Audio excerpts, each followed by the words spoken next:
मेरी भैंस आ गई। अब पापा को पता चलेगा मैं कितना बड़ा बिजनेसमैन हूँ।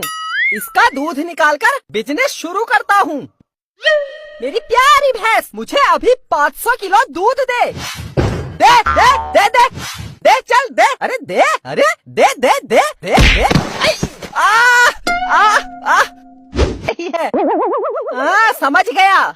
मेरी भैंस, तू थक गई है, थोड़ी देर हमारे बिस्तर में सो जा। सो सो आराम से।